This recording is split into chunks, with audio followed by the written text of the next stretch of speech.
The grand ballroom of the Imperial Crescent Hotel glittered like a world untouched by struggle. Crystal chandeliers hung from the ceiling like frozen waterfalls of light, casting golden reflections across polished marble floors. Soft music played in the background, barely audible over the low hum of conversations between the city's most powerful people. It was the annual charity gala, an event where the wealthy gathered not just to donate, but to be seen donating.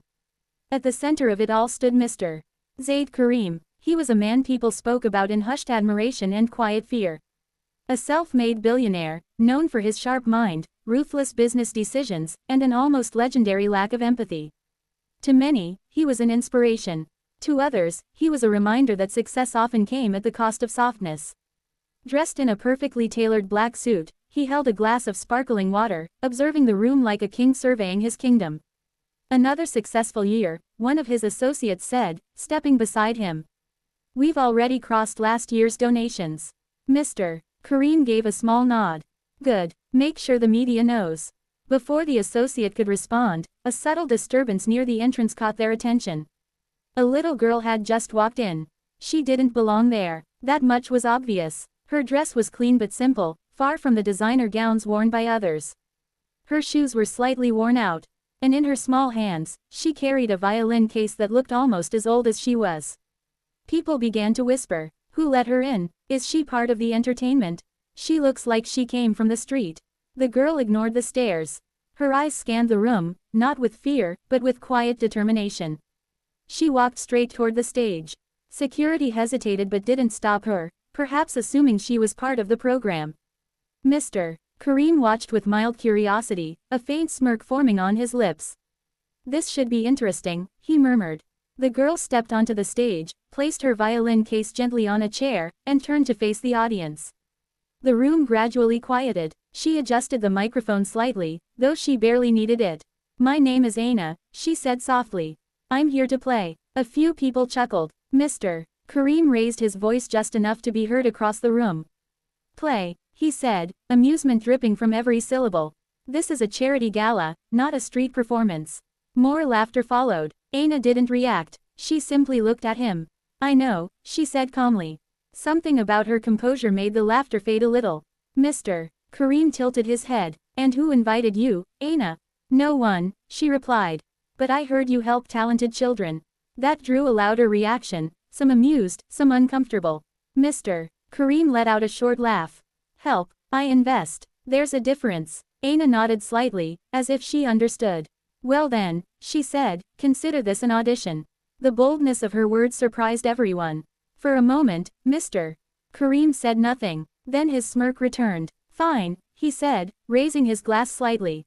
"Play, and if you impress me," he paused for dramatic effect, "I'll adopt you." The room erupted in laughter. It was meant to be a joke, a display of power, of control, of the distance between him and her.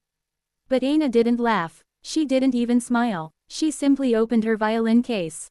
Inside lay a well-worn instrument, its surface marked with years of use but polished with care. She picked it up gently, like it was something alive, placed it under her chin, closed her eyes, and began. The first note cut through the room like a whisper that demanded to be heard. It wasn't loud, it wasn't flashy, but it carried something that made people pause. Conversations slowed, heads turned. The second note followed, deeper, richer, filled with a kind of sadness that didn't need explanation. Within seconds, the entire ballroom fell silent. The music wasn't just sound. It was a story of cold nights and empty rooms, of hunger that went beyond food, of longing, for warmth, for love, for someone who stayed. Aina's small hands moved with astonishing precision. Her bow danced across the strings, pulling out emotions that seemed far too heavy for someone her age. A woman in the audience blinked rapidly, trying to hold back tears. A man lowered his glass, completely still. Even the waiters had stopped moving. And Mr. Karim, his smirk disappeared. Something in his expression shifted, subtle but undeniable. The melody changed. What was once sorrow began to transform into something softer, hopeful. Like the first ray of sunlight after a long storm. Like a promise that pain didn't last forever. Aina opened her eyes. For a brief moment, her gaze met Mr. Karim's. There was no anger in her eyes. No defiance. Just honesty. And that unsettled him more than anything else. The music swelled, rising higher, stronger, filling every corner of the room. It was no longer just her story. It became everyone's. Every regret, every loss, every memory they had buried under success and status. And then, the final note. It lingered in the air, trembling, refusing to fade.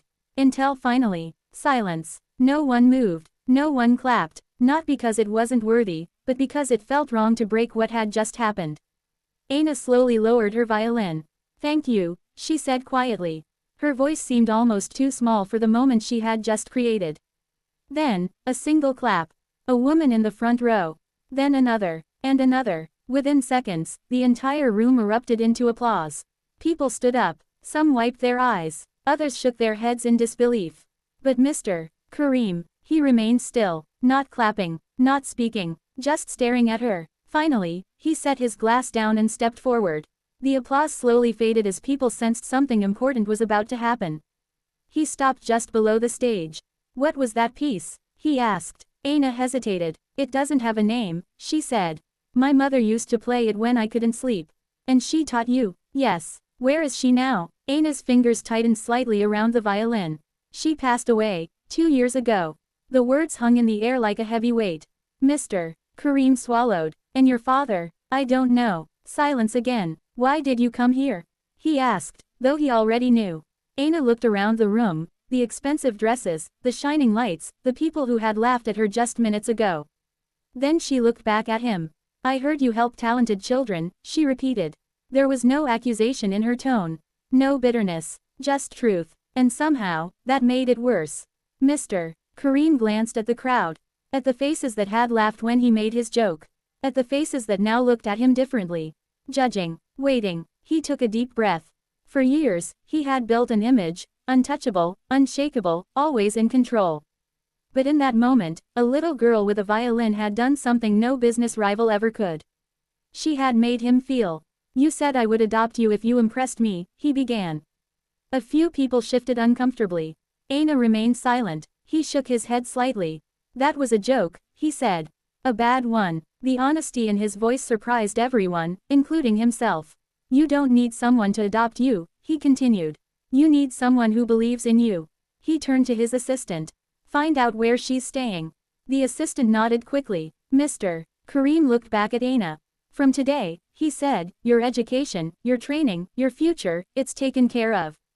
A murmur spread through the room. "But understand this," he added, his voice softer now. "This isn't charity." Aina tilted her head slightly. "It's an investment," he said. A small smile appeared on her face. "Then I won't let you lose," she replied. For the first time that evening, Mr. Kareem smiled. Weeks passed, then months. Aina was enrolled in one of the best music academies in the country. She received proper training, a new violin, and opportunities she had never imagined. But she never forgot where she came from. And she never changed who she was. Mr. Kareem, on the other hand, found himself changing in ways he didn't expect. He attended her performances, asked about her progress, even funded programs for other underprivileged children with talent. The man who once saw everything as a transaction had begun to understand something deeper. 2 years later, another gala was held. This time, the main performer wasn't a famous artist. It was Aina, now dressed elegantly, standing confidently on the same stage where she had once been mocked. The room was silent as she began to play. And once again, her music spoke louder than words. Mr. Kareem sat in the front row. Not as a judge, not as a critic, but as someone who had learned a lesson he would never forget. When the performance ended, the applause was thunderous. Aina looked at him. He nodded. No words were needed, because sometimes, the smallest voices carry the greatest truths.